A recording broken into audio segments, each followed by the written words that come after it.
साथियों, आप सभी का इस प्लेटफॉर्म पर स्वागत है। यहाँ पर हम लोग विजन आईएएस कोचिंग संस्था के द्वारा जो न्यूज़ स्टूडियो शीर्षक से डेली करंट अफेयर प्रोवाइड किया जाता है उसको यहाँ पर देखेंगे। तो चलिए प्रारंभ करते हैं। सबसे पहले बात होगी, इलेक्ट्रॉनिक्स और सूचना प्रौद्योगिकी मंत्रालय ने अपनी डिजाइन से संबद्ध प्रोत्साहन अर्थात DLI योजना के तहत आवेदन आमंत्रित किए हैं। तो सबसे पहले इस योजना के बारे में देख लेते हैं। तो इलेक्ट्रॉनिक्स और सूचना प्रौद्योगिकी मंत्रालय ने अपनी डिजाइन से संबद्ध प्रोत्साहन DLI योजना के तहत 100 घरेलू कंपनियों, स्टार्टअप्स और सूक्ष्म लघु एवं मध्यम उद्यमों से आवेदन मंगाए हैं। कितने से? 100। यह भारत में सेमीकंडक्टर्स और डिस्प्ले मैन्युफैक्चरिंग तंत्र के विकास के लिए हाल ही में स्वीकृत कार्यक्रम का एक भाग है। DLI अर्थात डिजाइन से संबद्ध प्रोत्साहन योजना का उद्देश्य सेमीकंडक्टर अर्थात अर्धचालक डिजाइन में शामिल कम से कम 20 घरेलू कंपनियों की फंडिंग करना है। इसके अंतर्गत उन्हें अगले 5 वर्षों में 1500 करोड़ रुपए से अधिक का कारोबार करने में सहायता प्रदान की जाएगी। आपका इलेक्ट्रॉनिक्स और सूचना प्रौद्योगिकी मंत्रालय के तहत प्रगत संगणन विकास केंद्र CDAC जो है एक नोडल एजेंसी के रूप में इसके लिए कार्य करेगा। इस योजना के निम्नलिखित 3 घटक हैं। कौन कौन से? पहला, चिप डिजाइन हेतु बुनियादी ढांचे का समर्थन। इसके तहत CDAC जो है आपका प्रगत संगणन विकास केंद्र ये इंडिया चिप सेंटर की स्थापना करेगा। इसके माध्यम से अत्याधुनिक डिजाइन हेतु बुनियादी ढांचे का प्रबंधन किया जाएगा। साथ ही समर्थित कंपनियों तक इसकी पहुंच को सुविधाजनक भी बनाया जाएगा। उत्पाद डिजाइन से संबद्ध प्रोत्साहन। इसके तहत स्वीकृत आवेदकों को पात्र व्यय के 50% तक की प्रतिपूर्ति प्रदान की जाएगी। यह प्रति आवेदन 15 करोड़ रुपए की सीमा के अधीन होगी। तीसरा है डिप्लॉयमेंट से संबद्ध प्रोत्साहन। 5 वर्षों में निवल बिक्री टर्नओवर के 6% से लेकर 4% तक का प्रोत्साहन दिया जाएगा। यह प्रोत्साहन प्रति आवेदन 30 करोड़ रुपए की सीमा के अधीन है। यह उन अनुमोदित आवेदकों को प्रदान किया जाएगा जिनके सेमीकंडक्टर डिजाइन इलेक्ट्रॉनिक उत्पादों में उपयोग किए गए हैं। यहाँ पर ये जो आपका डिजाइन संबंध प्रोत्साहन योजना DLI योजना है, इसके जो 3 महत्वपूर्ण उद्देश्य हैं, यदि उनकी बात करें तो पहला है घरेलू कंपनियों, स्टार्टअप्स और MSME के विकास को सुगम बनाना। दूसरा, सेमीकंडक्टर सामग्री में महत्वपूर्ण स्वदेशीकरण प्राप्त करना, इससे आयात कम करने और मूल्य बढ़ाने में सुविधा होगी। तीसरा, सेमीकंडक्टर डिजाइन से जुड़े बुनियादी ढांचे तक पहुंच को सुगम बनाना। आगे बात कर लेते हैं। भारतीय दूतावास के अनुसार नेपाल सीमा पर भारत का पक्ष जो है सर्वविदित, सुसंगत और स्पष्ट है। तो देखिए, हाल ही में नेपाल में लोगों के बीच यह असंतोष फैल गया कि भारत नेपाल के सीमा क्षेत्र में या क्षेत्रों में निर्माण कार्य कर रहा है, इसलिए भारतीय दूतावास ने यह स्पष्टीकरण दिया है। हाल ही में भारतीय प्रधानमंत्री ने एक सार्वजनिक रैली में लिपुलेख में सीमा सड़क संगठन BRO द्वारा किए गए सड़क निर्माण का उल्लेख किया था। भारत और नेपाल के मध्य काला पानी, लिपुलेख और लिबियाधुरा तीनों उत्तराखंड में और सुस्ता बिहार में क्षेत्र को लेकर असहमति बनी हुई है। इन तीनों को, यदि तीन को आप यहाँ पे मैप में देख सकते हैं। ये आपका काला पानी है, लिपुलेख दर्रा है और ये यहाँ पे, एक सेकंड, यहाँ पे आप देखेंगे ये है आपका लिपियाधुरा। तो देखिए, नेपाल सीमा रेखा के निर्धारण के लिए, जो नेपाल है वो सीमा रेखा के निर्धारण के लिए 1816 की जो सुंगोली की संधि है अंग्रेजों और नेपाल के मध्य में, उस संधि को ही एकमात्र प्रमाणिक दस्तावेज मानता है। यह संधि जो है काठमांडू के गोरखा शासकों और ईस्ट इंडिया कंपनी के मध्य हुई थी। सुंगोली की संधि काली नदी को भारत के साथ उत्तरी पश्चिमी सीमा के रूप में चिन्हित करती है। काली नदी को नेपाल में महाकाली कहा जाता है। हालांकि दोनों देश काली नदी के उद्गम स्थल की भिन्न भिन्न रूप से व्याख्या करते हैं। नेपाल के अनुसार नदी जो है उच्च हिमालय में लिपुआधुरा, यहाँ से लिपुआधुरा से निकलती है। यह इसे लिपुआधुरा, लिपुलेख और काला पानी क्षेत्रों तक पहुँच प्रदान करती है। भारत के अनुसार यह जो नदी है वो काला पानी गाँव से निकलती है। इस दृष्टिकोण से नेपाल का क्षेत्रीय दावा कम हो जाता है।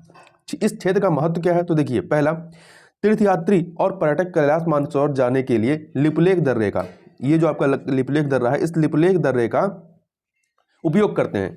दूसरा, लिपुलेख दर्रे की ऊंचाई भारत को चीनी गतिविधियों की निगरानी में सहायता प्रदान करता है। आगे बात कर लेते हैं। भारत के पहले ब्रह्मोस मिसाइल निर्यात ऑर्डर में फिलीपींस ने $374 मिलियन के अनुबंध को मंजूरी प्रदान की है। फिलीपींस के अलावा कई देशों ने ब्रह्मोस मिसाइल को खरीदने में रुचि दिखाई है। इनमें से इंडोनेशिया और थाईलैंड के साथ वार्ता अंतिम चरणों में है। ब्रह्मोस मिसाइल की बात करें तो ब्रह्मोस मिसाइल या भारत अर्थात भारत के डीआरडीओ और रूस के एनपीओएम के बीच एक संयुक्त सहयोग है। इसे सतह और समुद्र आधारित लक्ष्यों के विरुद्ध स्थल, समुद्र एवं वायु से लॉन्च किया जा सकता है। इसकी मारक दूरी सीमा को 290 किलोमीटर से बढ़ा करके 350 से 400 किलोमीटर किया जा रहा है। ब्रह्मोस जो है का नाम भारत की ब्रह्मपुत्र और रूस की मोस्कवा नदी के नाम पर रखा गया है। हाल के वर्षों में सरकार ने रक्षा विनिर्माण में स्वदेशीकरण और आत्मनिर्भरता को बढ़ावा देने के लिए कई पहलें या इनिशिएटिव शुरू किए हैं, जिनमें शामिल हैं: पहला, भारतीय रक्षा उद्योग को सैन्य साजो सामानों के निर्माण का अवसर प्रदान करने के लिए आवश्यक सकारात्मक स्वदेशीकरण सूचियों को अधिसूचित किया है। दूसरा, स्वदेशीकरण को बढ़ावा देने के लिए सृजन पोर्टल लॉन्च किया है। यह रक्षा क्षेत्र में नवाचार और प्रौद्योगिकी विकास को बढ़ावा देने हेतु रक्षा उत्कृष्टता के लिए नवाचार आईडेक्स का शुभारंभ किया गया है। पूंजीगत उपकरणों के क्रय के लिए खरीद श्रेणी, कौन सी श्रेणी है? खरीद श्रेणी। इसमें इंडियन आईडीडीएम अर्थात स्वदेशी रूप से डिजाइन, विकसित और निर्मित को सर्वोच्च प्राथमिकता दी गई है। उत्तर प्रदेश और तमिलनाडु में एक एक रक्षा औद्योगिक गलियारा स्थापित किया जा रहा है।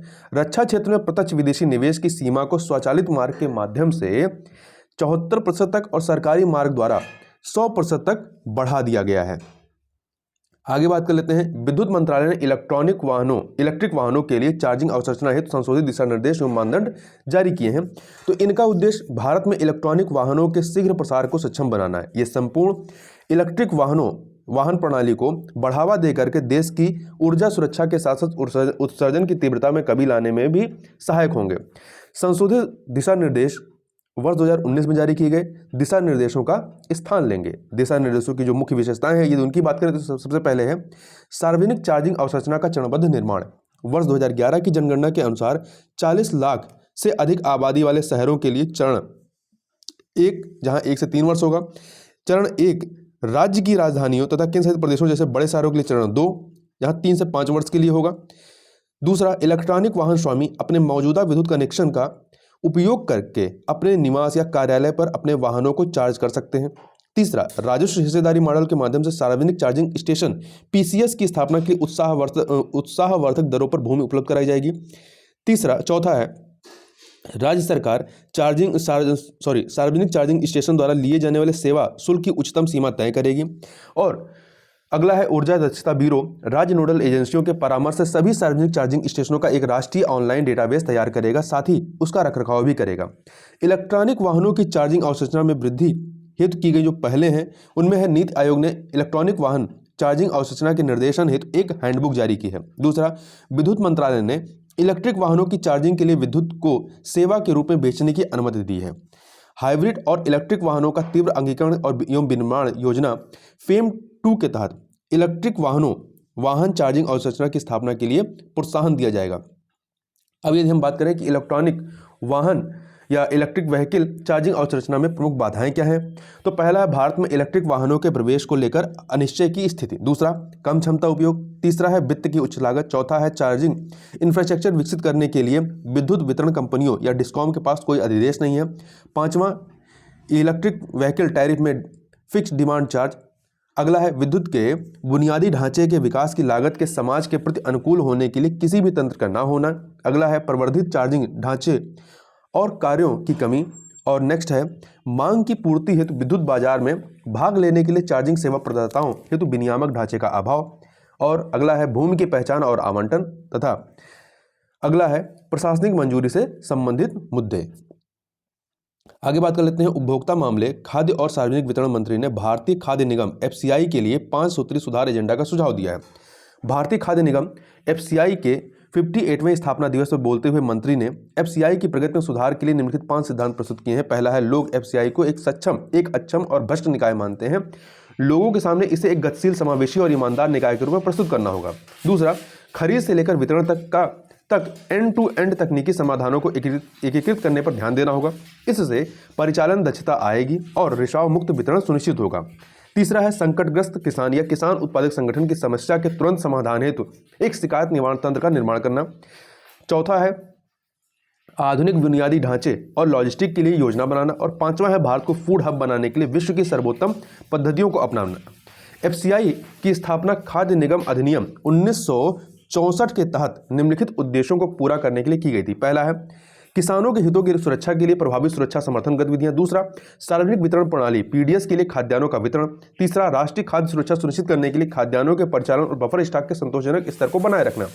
एफसीआई के सामने आने वाली समस्याओं की बात करें तो पहला है भारतीय खाद्य निगम एफसीआई के लिए चावल और गेहूं की आर्थिक लागत वर्ष 2020-21 में बढ़ करके क्रमशः 27 रुपये प्रति किलोग्राम एवं 37 रुपये प्रति किलोग्राम एवं 27 रुपये प्रति किलोग्राम हो गई है। ठीक है, चावल के लिए 37 रुपये और गेहूं के लिए 27 रुपये हो गई है। यह वर्ष 2013-14 में क्रमशः चावल के लिए 26 रुपये प्रति किलोग्राम तथा गेहूं के लिए 19 रुपये प्रति किलोग्राम थी। मौजूदा अनाज का स्टॉक बफर स्टॉक के मानदंड से अधिक है, इससे अपव्यय होता है। इसके अतिरिक्त एक अनुमान के अनुसार पीडीएस में सार्वजनिक वितरण प्रणाली में लगभग 46.7% खाद्यान्न लक्षित लाभार्थियों तक नहीं पहुंचता है। आगे चलते हैं, आगे बात करते हैं। विदेश मंत्री की श्रीलंका के वित्त मंत्री के साथ वर्चुअल बैठक आयोजित की गई है। तो देखिए, चर्चा के प्रमुख विषयों में श्रीलंका में नवीकरणीय ऊर्जा परियोजनाएं और सूचना प्रौद्योगिकी में निवेश तथा ईंधन एवं भोजन के लिए 2 क्रेडिट लाइनें शामिल थे। यह जो है दोनों देशों के बीच लघु और मध्यम अवधि के सहयोग के लिए 4 स्तंभों के अनुरूप है। इन स्तंभों को हाल ही में दोनों देशों के बीच आर्थिक सहयोग को गहन करने के लिए तैयार किया गया था। भारत श्रीलंका संबंध की यदि बात करें विभिन्न पहलुओं पर, तो वाणिज्यिक पहलू पर देखें तो श्रीलंका दक्षिण एशियाई क्षेत्रीय सहयोग संगठन सार्क देशों में भारत के सबसे बड़े व्यापार भागीदारों में से एक है। वर्ष 2000 में एक भारत श्रीलंका मुक्त व्यापार समझौता ISFTA लागू किया गया था। कब किया गया था? वर्ष 2000 में। दूसरा पक्ष देखते हैं विकासात्मक सहयोग का, तो श्रीलंका भारत द्वारा दिए जाने वाले विकास ऋण के प्रमुख प्राप्तकर्ताओं में से एक है। उदाहरण के लिए सुनामी से क्षतिग्रस्त हुए कोलंबो मटारा रेल लिंक हेतु ऋण दिया गया था। तीसरा पॉइंट है आर्थिक और संरचना सहयोग में, तो त्रिकोमाली बंदरगाह और तेल टैंक फार्मों का विकास, कोलंबो बंदरगाह पर ईस्ट कंटेनर निर्मित टर्मिनल विकसित करने के लिए संयुक्त भारत जापान समझौता आदि। मुद्दे जिनका समाधान शेष है, तो पहला है मछुआरों संबंधित मुद्दे, विशेष रूप से पाक जलडमरू मध्य और मन्नार की खाड़ी में दोनों देशों के जल क्षेत्र की निकटता के कारण मछुआरों के मार्ग भटक जाने की घटनाएं आम है।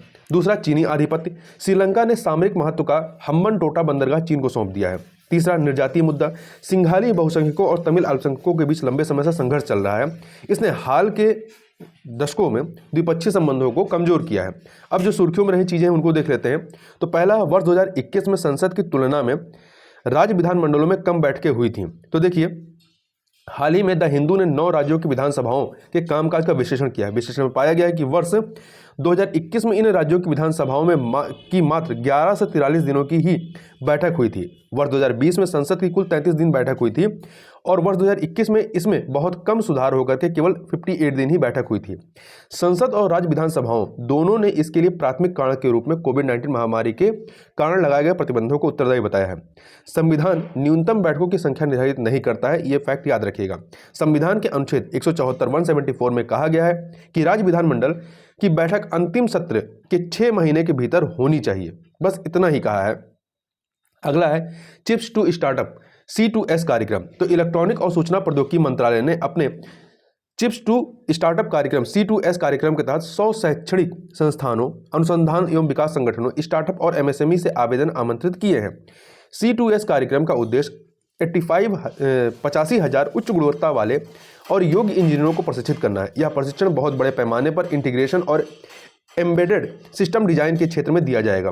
C2S के तहत ऊर्जा और पर्यावरण, स्वास्थ्य देखभाल, कृषि आपदा प्रबंधन आदि सहित कुछ प्रमुख क्षेत्रों में परियोजनाएं शुरू की जाएंगी। इसे IIT, NIT, IIT सहित देश भर के लगभग 100 शैक्षणिक संस्थानों में लागू किया जाएगा। स्टार्टअप और MSME भी इसमें पार्टिसिपेट कर सकते हैं या भाग ले सकते हैं। CDEC इसकी नोडल एजेंसी होगी। हाल ही में प्रधानमंत्री ने घोषणा की थी कि 16 जनवरी को अब राष्ट्रीय स्टार्टअप दिवस प्रत्येक वर्ष मनाया जाएगा। आगे बात कर लेते हैं। ऑक्सफैम ने इनइक्वालिटी किल्स रिपोर्ट जारी की है। इसके प्रमुख निष्कर्ष क्या है? वैश्विक निष्कर्ष, तो पहला है महामारी के पहले 2 वर्षों के दौरान विश्व के 10 सबसे धनी लोगों की संपत्ति जो है वो दोगुनी हो गई है। महामारी ने लैंगिक समानता को 99 वर्ष से फिर से 135 वर्ष कर दिया। मतलब जो लैंगिक समानता पहले 99 वर्षों में होनी थी, अब वो 135 वर्षों में होगी। विश्व के सबसे धनी 1% लोग निचले 50% की तुलना में दुगनी से भी अधिक कार्बन डाइऑक्साइड का उत्सर्जन करते हैं।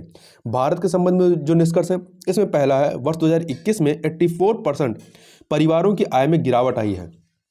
इसके विपरीत भारतीय अरबपतियों की संख्या 102 से बढ़कर के 142 हुई है। इसी दौरान वर्ष 2021 में राष्ट्रीय संपदा में निचली 50% आबादी का हिस्सा मात्र 6% था। वर्ष 2020 में 4.6 करोड़ से अधिक भारतीयों के चरम निर्धनता में पहुंचने का अनुमान है। आगे बात कर लेते हैं बिल्डिंग रिजिलियंस इंडेक्स BRI के बारे में। तो यह भवन क्षेत्र के लिए एक वेब आधारित विपदा मानचित्रण और लचीलापन रिजिलियंस मूल्यांकन ढांचा है। BRI अंतर्राष्ट्रीय वित्त निगम का एक नवाचार है और यह विश्व बैंक द्वारा समर्थित है। इसे निम्नलिखित कार्यों के लिए डिजाइन किया गया है। पहला, स्थान विशिष्ट खतरे की जानकारी तक पहुंच को सुगम बनाना। दूसरा, संभावित जोखिमों को कम करने के लिए लचीलापन उपाय प्रदान करना। और तीसरा, क्षेत्र के हितधारकों के बीच एक इमारत के लचीलेपन की जानकारी को सुगम बनाने के लिए पारदर्शिता में सुधार करना। BRI अर्थात building resilience index construction developers, वित्तीय संस्थानों, बीमा कंपनियों और सरकारों सहित निर्माण क्षेत्र के विभिन्न हितधारकों के लिए भवनों के लचीलेपन के आकलन, सुधार एवं प्रकटीकरण को आसान बनाता है। अगला है कैपिटल कोलेशन। तो कैपिटल कोलेशन की बात करें तो यह निर्णय लेने की क्षमता में परिवर्तन के लिए मूल्य को फिर से परिभाषित करने वाला एक वैश्विक सहयोग है। इस गठबंधन की महत्वाकांक्षा यह है कि अधिकांश व्यवसाय, वित्तीय संस्थान और सरकारें वर्ष 2030 तक अपने निर्णय लेने में प्राकृतिक पूंजी, सामाजिक पूंजी और मानव पूंजी के मूल्य को भी शामिल करेंगे। इससे एक निष्पक्ष, न्यायपूर्ण और अधिक टिकाऊ विश्व का निर्माण होगा। अगला है बकरी के सिर वाली योगिनी की प्रतिमा। तो यह 10वीं शताब्दी या 10वीं सदी की एक पत्थर से बनी मूर्ति है। इसे उत्तर प्रदेश के बांदा के लोखारी में एक मंदिर से चुरा लिया गया था। इसे अब लंदन से वापस लाया जा रहा है। योगिनियों के बारे में बात करें तो ये पूजा की तांत्रिक विधा से जुड़ी शक्तिशाली महिला दैवत्व का एक समूह है। उन्हें अक्सर 64 योगिनियों के एक समूह के रूप में पूजा जाता है। ऐसा माना जाता है कि उनके पास अनंत शक्तियां हैं। अगला है टोंगा में ज्वालामुखी विस्फोट के बारे में। तो देखिए, हुंगा टोगा हांगा हवाई आपाई ज्वालामुखी ये समुद्र में स्थित है। इसमें एक भीषण विस्फोट ने प्रशांत महासागर के चारों ओर सुनामी लहरों को जन्म दिया है। टोंगा दक्षिण प्रशांत महासागर में द्वीपों का एक समूह है। यह फिजी और समोआ के पास स्थित है।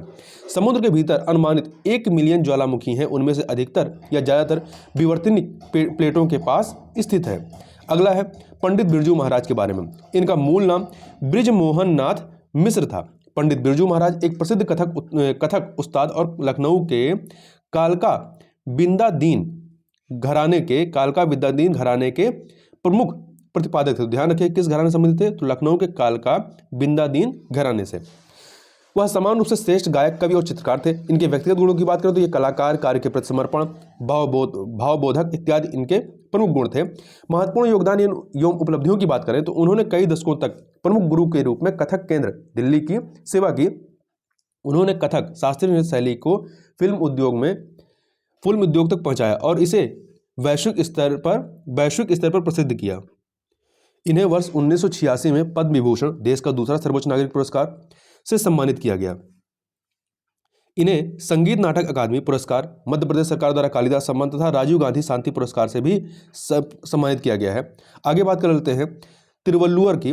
तो उन्हें वल्लुवर के नाम से भी जाना जाता है। ये तिरुक्कुरल की रचना के लिए विख्यात है और यह तिरुक्कुरल जो ग्रंथ है यह राजनीति, प्रेम, नैतिकता और अर्थशास्त्र से संबंधित मामलों पर दोहों का एक संग्रह है।